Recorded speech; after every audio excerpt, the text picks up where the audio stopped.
Thanks for joining us for KSAT 12's News at 9. I'm Steve Spriester coming to you live from the heart of the KSAT newsroom.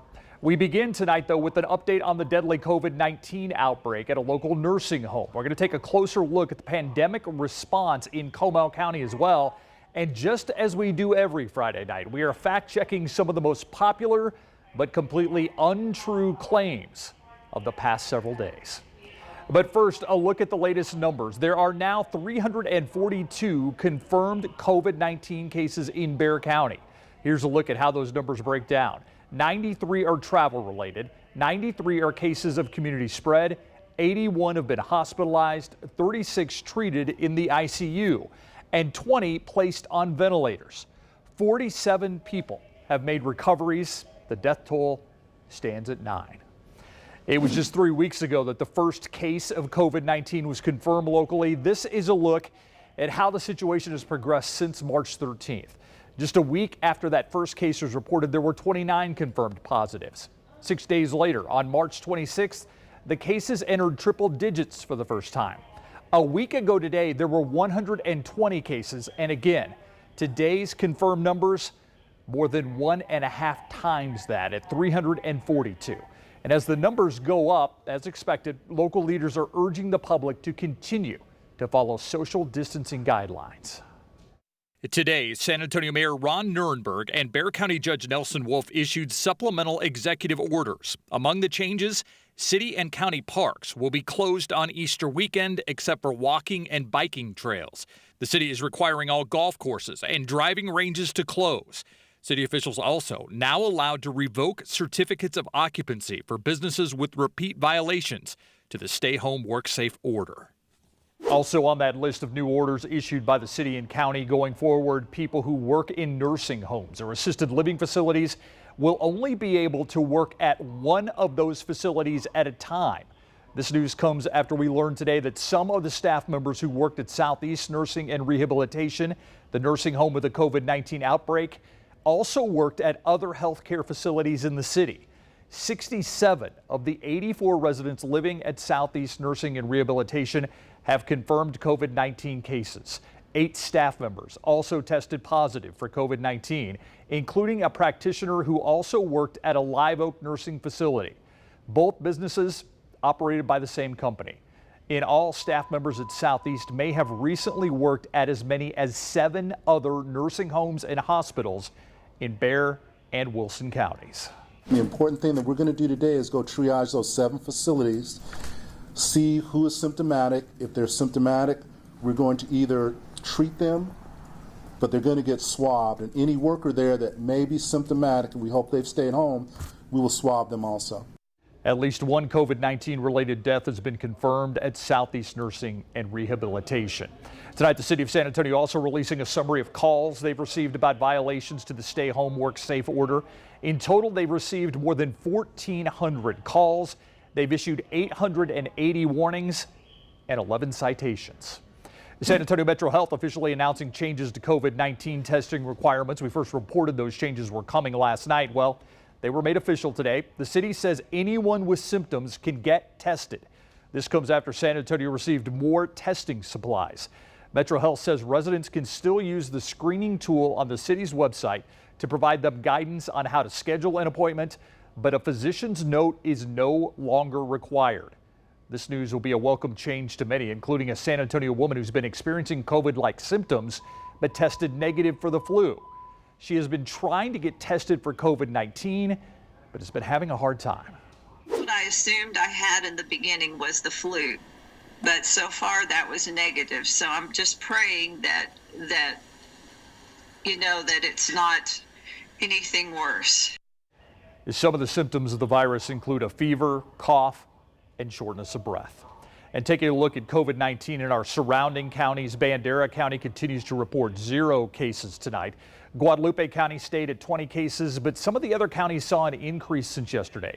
Wilson County jumped up to 6 cases, and Comal County jumped tonight by half a dozen cases for a total of 18 COVID-19 cases.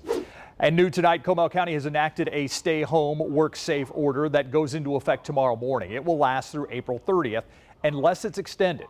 This comes as the county judge expects more positive cases to be confirmed in the coming days and weeks. Tiffany Huertas has a look at how Comal County is responding to this pandemic and how one local ER facility is helping with testing. Everything is done outside to limit exposure. Lone Star 24-hour ER in New Braunfels has changed the way they interact with patients. When a patient comes to the facility with potential COVID-19 symptoms, they are asked to call the facility from inside their car. Testing can be done in the patient's car, but if they need additional screening assessments, We have them drive all the way to the side, close to our ambulance bay area. if the patient meets criteria for COVID-19 testing, they do a nasal swab test and they send it out to labs. The turnaround time for CPL is about 24-48 hours. So with the Quest Diagnostic, it can vary from 5 to 7 to 10 days. The Chief Operations Officer and Chief Nursing Officer says at this facility, they have tested 12 people for COVID-19. As of this morning, Comal County says there have been 199 tests conducted, 18 positive tests, 124 negative tests, and 57 tests are still pending. The Comal County judge says there is a growing problem with the spread of COVID-19, but it doesn't surprise him. Over the past couple of weeks, we've seen more and more testing available and more testing being done. County Judge Sherman Crosby says they have been in constant communication with local hospitals during the coronavirus pandemic, and drive-through testing could be coming soon. They don't really want someone that might have COVID-19 coming into a doctor's office, coming into the hospital, and potentially exposing other people to that virus. One of the options the county is considering is a drive-through testing site, and Judge Krause says the county has the location and equipment needed for this type of operation. We believe that type of testing is probably going to kick off next week. For the 9, Tiffany Huertas. Now, Comal County is different from Bexar County. Comal County officials say you will still need a physician's referral for drive-through testing. If you live in Comal County and have any questions, you can call their public health hotline. The number's on your screen, 830-221-1120. Let's take a look at the numbers of cases nationally now. There are more than 271,000 positive cases in the U.S. That's 32,000 more than yesterday. Nearly 7,000 people have died in the United States. Across the globe, cases increased by more than 55,000, and there are now more than 56,000 deaths. Let's turn to tonight's 9 at 9. It includes a look at how communities across the world are dealing with the pandemic, plus new releases on Disney Plus, and from Frank Ocean. The World Bank has approved emergency funds worth $1.9 billion for the world's poorest countries, including 3 in Africa. This is the World Economic Forum warns that South Africa could become the COVID-19 pandemic's ground zero on the continent. In Peru, the government announced a gender-based lockdown to prevent the spread of the coronavirus. Men will be able to leave their homes on Mondays, Wednesdays, and Fridays. Women on Tuesdays, Thursdays, and Saturdays. The measure will run until April 12th. CNN anchor Brooke Baldwin has tested positive for coronavirus. Baldwin announced the news in an Instagram post on Friday. She says her symptoms started suddenly yesterday: chills, aches, and a fever. She also says she was practicing social distancing prior to her illness. Baldwin will take time away from being on air, but plans to return soon. Police arrested a paddleboarder in Malibu Thursday for disobeying a lifeguard who told him to get out of the water near the Malibu Pier. Beaches in Southern California are currently closed. After the man refused to exit the water, lifeguards called sheriff's deputies. When a sheriff's boat showed up, the man finally complied by swimming to shore. If you bought an airline ticket through Delta and you need to cancel, you will have plenty of time to rebook. Delta's tickets normally expire 1 year after purchase. The carrier announced Friday it's giving travelers through May 2022 to use the credit for future flights. NASA planning to study how the sun creates space weather. The new mission is called Sunrise. It'll use 6 satellites, each about the size of a toaster oven, that will work together to form one large radio telescope. Each satellite will be above the Earth's atmosphere, about 6 miles apart. The data they gather will help scientists determine what initiates and accelerates the sun's burst of radiation.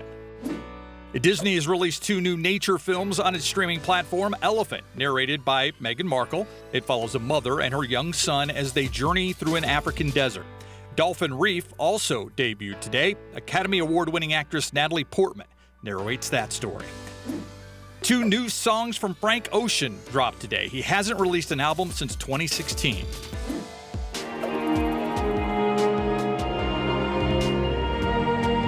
The San Antonio Symphony put on a virtual performance of Elgar's Nimrod from Enigma Variations. All of the musicians shot their parts at home, and this is the final result. To read more about these stories, head to KSAT.com.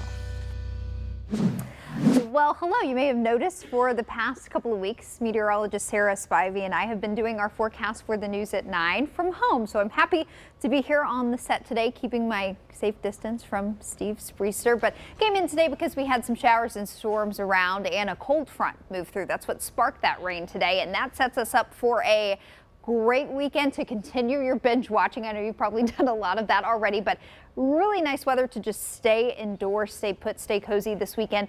50s, the warmest we will get tomorrow, 60s on Sunday, but the cloud cover hangs around all weekend, and we are not even done with chances of rain quite yet. Cold front moved through. We are cooler, we are cloudy, and rain is still going. Highest coverage of rain now is really starting to move off into far east Texas. There is a lot of rain there off east of 35, moving off closer to the Houston area, down to the south, well south of San Antonio, and on the fringes of the KSAT viewing area, there are still a couple of isolated, strong, even severe thunderstorms going. For our friends down in Cotulla and LaSalle County, there is a severe thunderstorm that is really in northern Webb County. That's where Laredo is, further off to the southwest. So this technically is out of our viewing area. But if you're down near Cotulla along I-35, there certainly could still be getting some rain, maybe even hearing a few rumbles of thunder.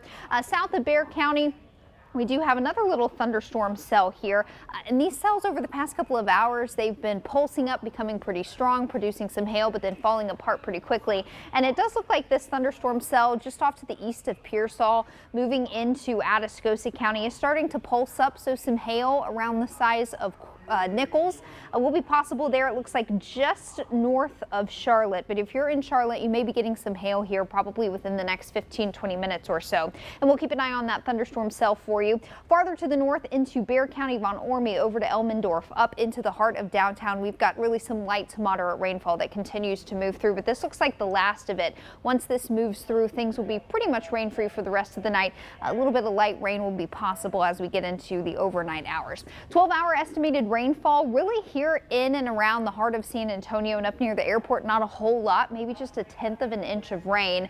But around San Antonio and Bexar County, there was some very heavy rainfall at times today, and that resulted in rainfall totals between about 2 to 3 inches of rain in certain spots. And really all of South Texas, the ground is very dry, so this rain overall just very beneficial drought-wise for the aquifer and also to wash out what's left of the very high oak pollen that we've had around. It is getting cool out there behind this front. 55 at the airport here in San Antonio, 46 up at Bernie Stage, and it is going to stay chilly tomorrow. We will start off mid to upper 40s tomorrow morning. The best we do, low to mid 50s tomorrow afternoon. So if you're planning out your meals this weekend, maybe some chili, stew, soup would be a good thing to make for tomorrow. We'll keep the clouds around all day tomorrow. There will be chances of more widespread showers and non-severe storms. So we had that potential for severe weather today. Not the case tomorrow, but you may hear a few rumbles of thunder. Just know no big concerns for damaging winds or hail as we get into the day on Saturday. But here's how things look. We're going to keep the widespread shower and thunderstorm activity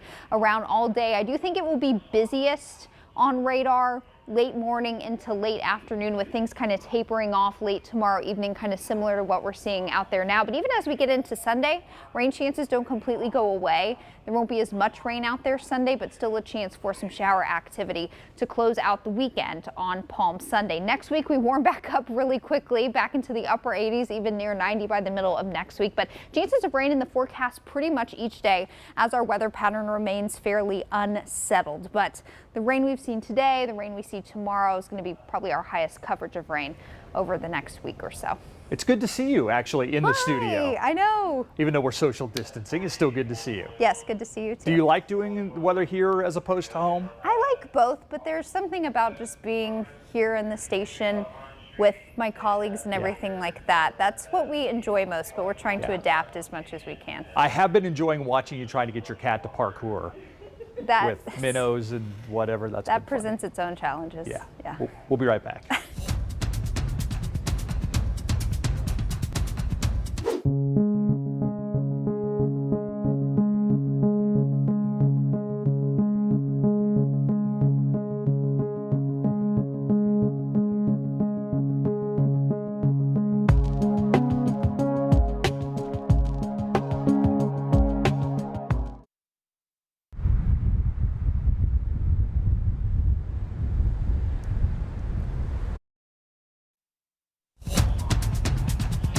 Fighting fear with facts. It's the goal of this section of the show where we bring the COVID-19 questions submitted by our viewers to experts. And tonight, we are pleased to be joined by Adriana Cruz, the Executive Director of Economic Development and Tourism with Governor Greg Abbott's office. Adriana, thank you for joining us.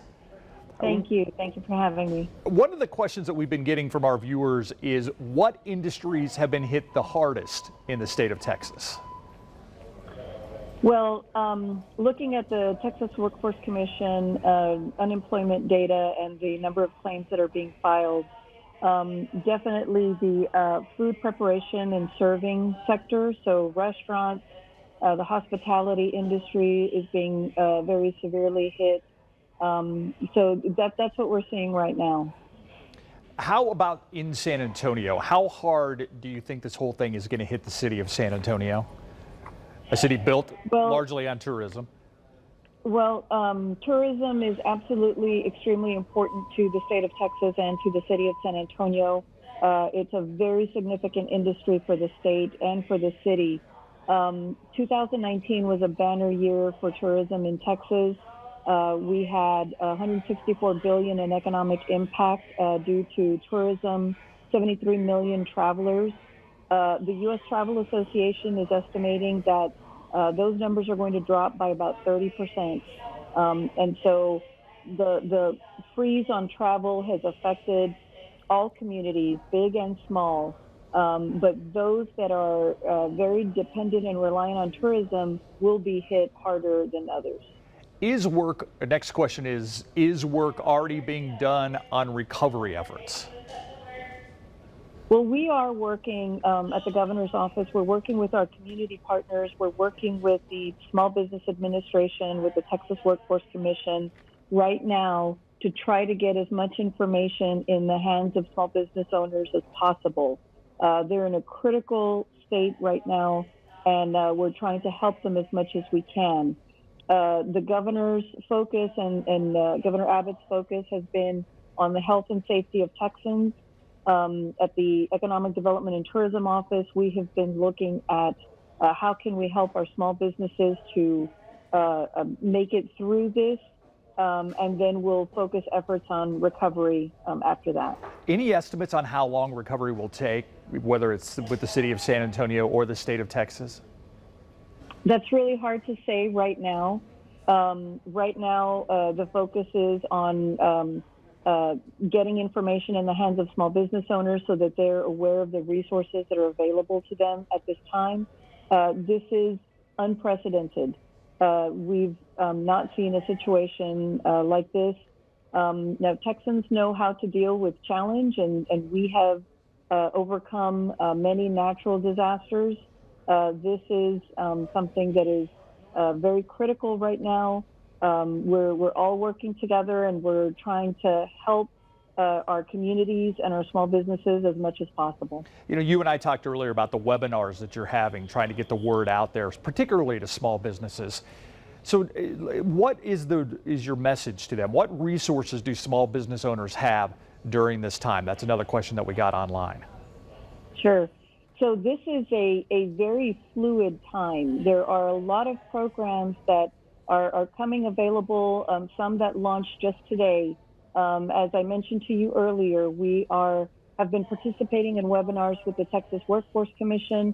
One of the very first webinars that I actually did was with the San Antonio Chamber, and all of the other chambers in San Antonio got together to put on a webinar for San Antonio small business owners. And we had SBA on there, myself, Commissioner Demerson with the Texas Workforce Commission, answering questions from firms about unemployment insurance, about their employees, about loans and programs that may be available to them. Some of the ones that we have been talking about are the Economic Injury Disaster Recovery Loan Program. That's a program Governor Abbott had to request for disaster designation from SBA in order to provide those loans to Texas businesses. That is a loan for working capital up to $2 million. In addition to that, for companies that are applying for that loan, they can request an advance of up to $10,000 off of that loan. And then today was launched the Paycheck Protection Program, or PPP, and that is a loan up to $10 million so that small businesses can continue to maintain their payroll.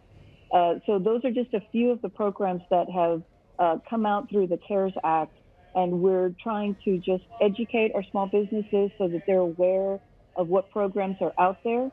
SBA.gov is a great resource, and of course, San Antonio has the Small Business Administration Office and the Small Business Development Center here in San Antonio. So some other good resources for your small businesses to take advantage of. And the state of Texas also has a website, right? It's texas.gov, and then you can you gave it to me earlier, texas.gov/business?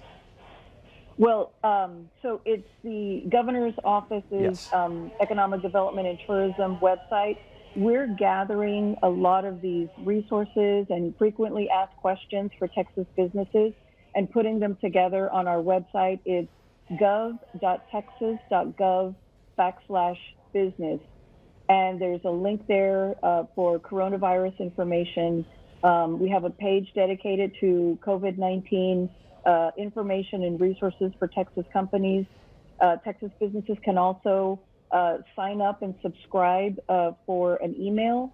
As soon as we get new information, we push that out via email to our community partners, to companies that have attended some of our former small business events, and to the people on this email. The situation is very fluid. Programs are coming up and being made available. And so we're trying to just get information out in the hands of our small business owners as quickly as we can. You know, one of the reasons we do this segment is because we like to separate the facts from all the fear and some of the fiction that's out there. I want to give you the last word.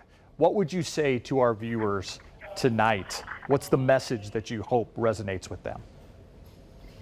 The message that I hope resonates is that Texas has been ranked as the strongest economy in the country, the fastest, highest number of jobs created in the country. We have a diverse economy. While some sectors of our economy are hurting, other sectors are hiring right now. And so that diversity is our strength, not just in our workforce, but in our industry sectors. For the health and safety of all Texans, we need to stay at home right now, if you can.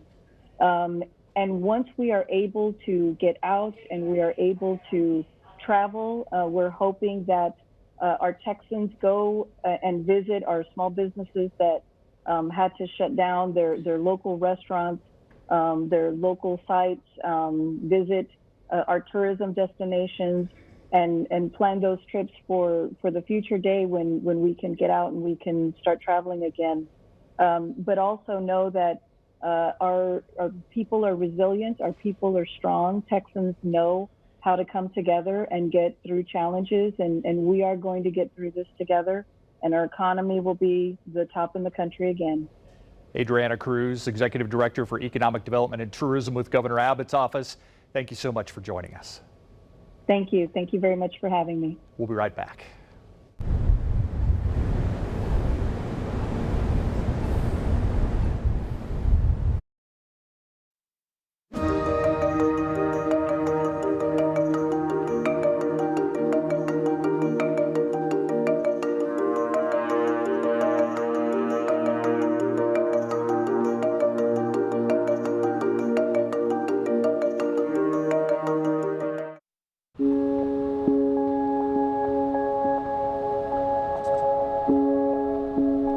There's been a lot of misinformation when it comes to the coronavirus outbreak, and you can't trust everything you see online.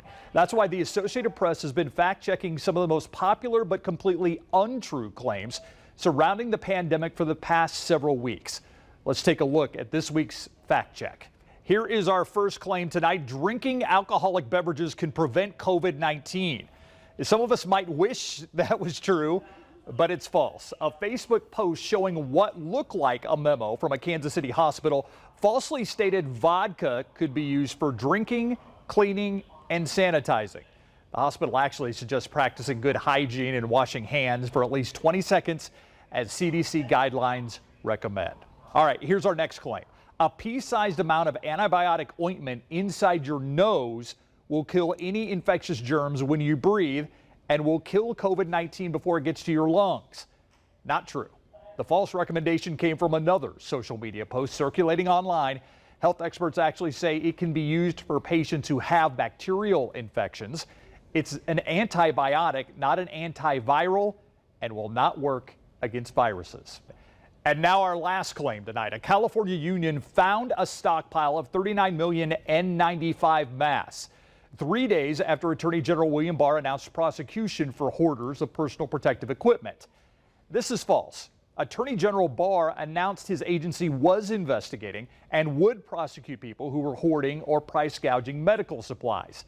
3 days later, the Service Employees International Union announced it was connecting several counties in California and hospital networks with a vendor that could provide 39 million N95 masks. Turning to tonight's top stories, President Donald Trump says his administration is now encouraging Americans to wear cloth face coverings in public. The president says the recommendation comes after a week of heated deliberations inside the White House. He also says this is just a recommendation, not a requirement, and says he will not be complying with it. H-E-B asking shoppers to come alone to help prevent the spread of the coronavirus. The company's president says he has noticed some people bringing the entire family, and he wants to discourage that. Meanwhile, the grocery chain is also encouraging its employees to wear masks while on the job. Via receiving $93.2 million in funding to help with public transportation amid the pandemic. The money, part of a $25 billion grant from the Department of Transportation. The funds were made available through the CARES Act, which President Trump recently signed off on. Via stopped collecting fares last month to eliminate the need for passengers to touch the fare box and interact with the bus operators.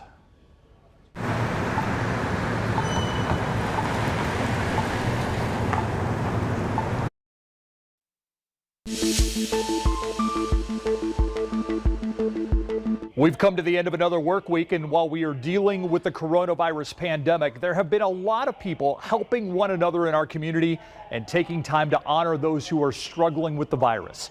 RJ Marquez tells us more in the Week in 210. A moment of silence observed in San Antonio Thursday morning for people who are fighting COVID-19 and those who have died.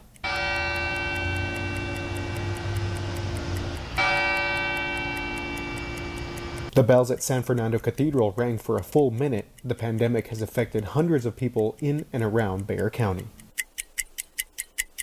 SeaWorld San Antonio donates hundreds of N95 face masks to University Health System. The amusement park keeps a supply of N95 masks for their employees to use, but since the park is closed, no one is using them. The mask will help protect medical professionals on the front lines caring for patients with COVID-19. In the past 2 weeks, SeaWorld San Antonio has donated more than 6,000 pounds of food to the San Antonio Food Bank and dozens of cases of toilet paper to a local nonprofit organization. Northeast ISD librarians are working hard to 3D print face shields for healthcare workers. The district is working with Can Opener Labs to make about 8 face shields a day. Right now, about 2/3 of the district librarians are printing or getting their printers today to start as soon as possible. The shields are taken to labs so they can be sterilized and sent to healthcare workers. And a San Antonio woman has teamed up with a UTSA engineer and other people in the makers community to create 3D face shields for free. Felicia Powell has donated bins to hospitals, clinics, and other facilities. She started the grassroots effort with a 3D printer at Hemisphere, and the project keeps growing. it's like I want to work as hard as they're doing for us to make sure, you know, I can do as much as I can for them. They're protecting our parents, our friends, our coworkers. All the material is donated and any money raised goes into making the face shields. A delivery for families already dealing with a tough situation. Volunteers delivered food Thursday to those staying at the Ronald McDonald House where families with sick children are staying. The program allows sick children to stay with their families and near the hospitals they need. The deliveries fed dozens of families. They also included Happy Meals for kids.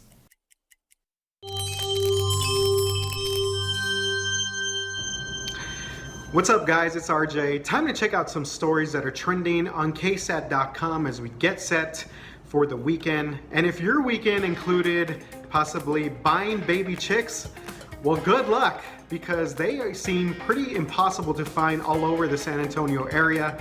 Earlier this week, I called several local feed and supply stores, and they are selling out like crazy. In fact, one of the workers told me that people are just overdoing it with the chickens.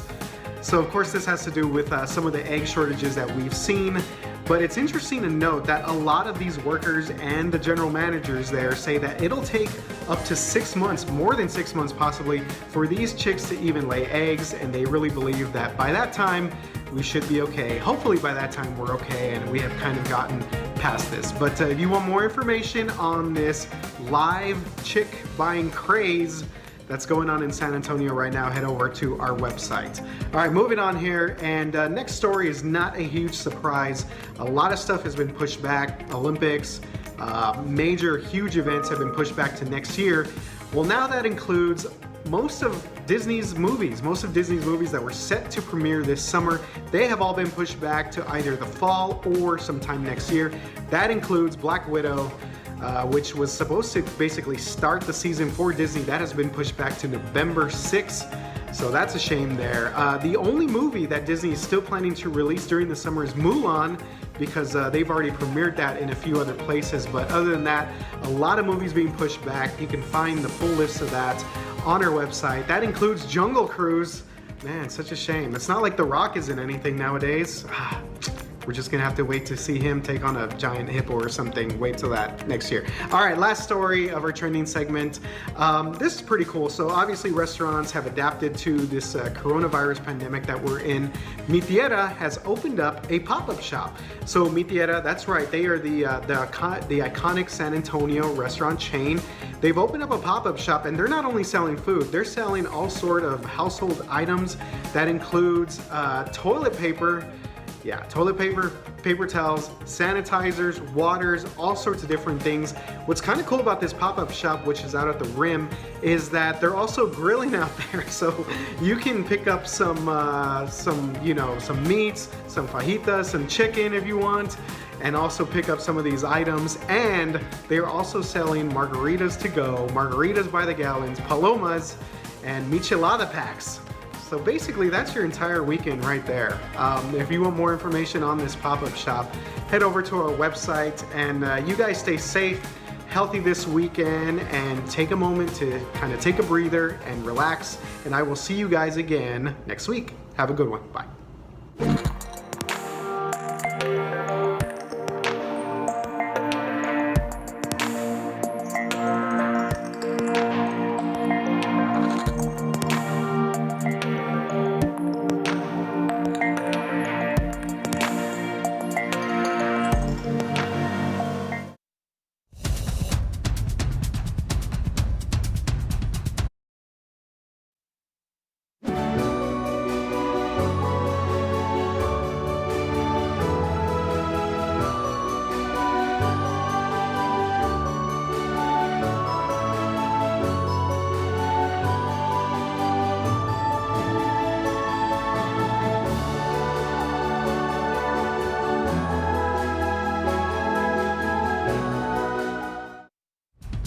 That does it for the news at 9. Have a great weekend, and remember, take care of each other.